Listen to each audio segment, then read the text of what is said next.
Before we dive into the strange signal that scientists now whisper about in private halls, make sure you're subscribed because what you're about to hear will challenge the very idea of how silent the universe truly is. Imagine staring into a patch of sky so empty it's practically ignored in astronomy textbooks, a cold, unlit gulf where nothing should happen, nothing should move, and nothing should speak. And yet, in the stillness of that cosmic desert, a single pulse appeared, sharp, precise, impossibly rhythmic. Not loud, not chaotic, not random, but deliberate enough to make the researchers monitoring it sit up straight in their chairs. At first, they assumed it was noise interference from a passing satellite, a glitch in the detector, anything mundane enough to explain the impossible. But noise doesn't repeat itself every 11 minutes with mechanical perfection. Noise doesn't adjust itself when the universe erupts with the energy of a supernova millions of light years away. And noise certainly doesn't behave like it's paying attention.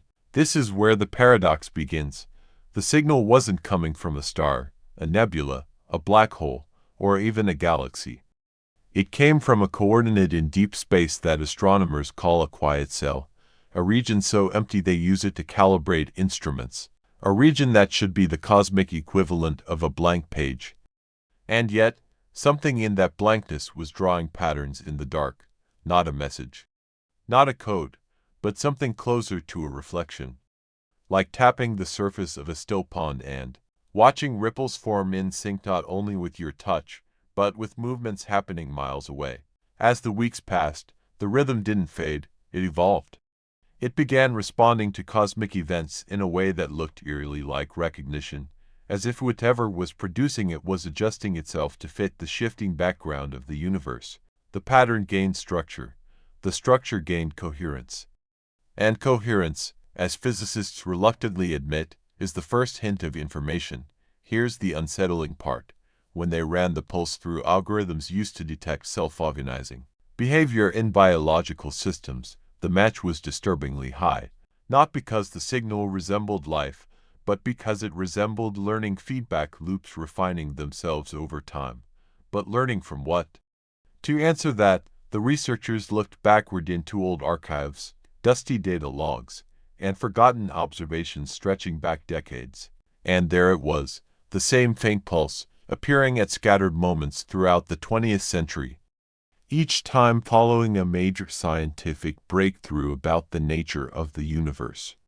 The pattern was faint but undeniable, like footprints, appearing every time humanity took a step into deeper understanding.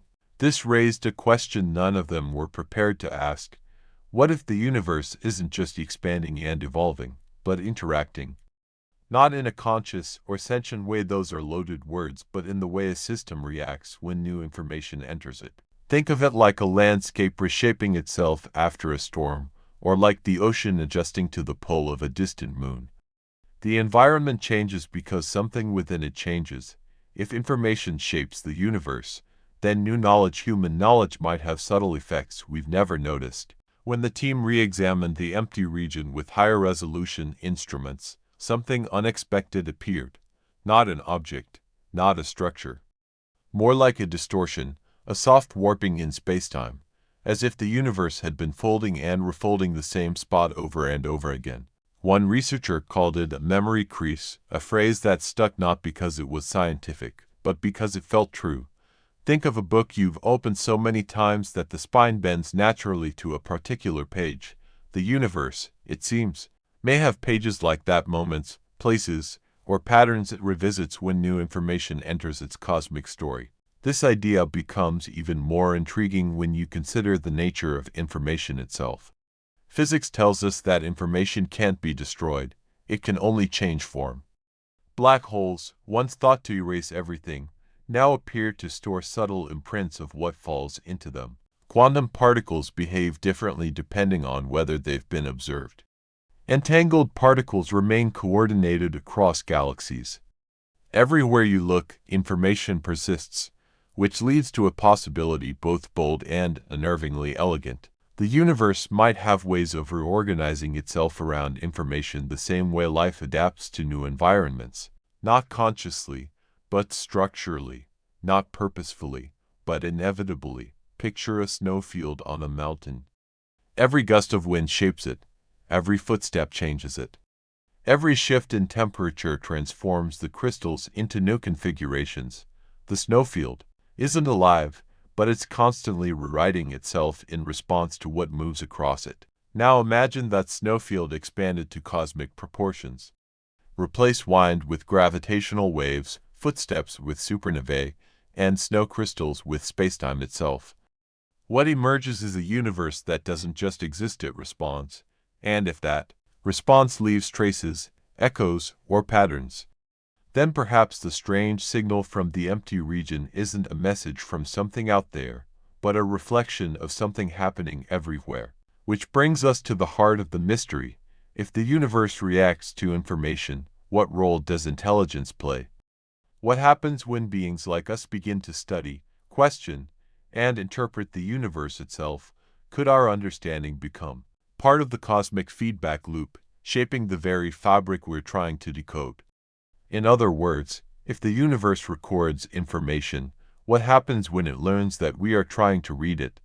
Because the faint pulse hasn't stopped. It continues, adapting, shifting, growing more complex as our instruments improve and our theories evolve. And what it's becoming is something scientists are only beginning to grasp. The next clue lies not in empty space, but in the architecture of information embedded deep within the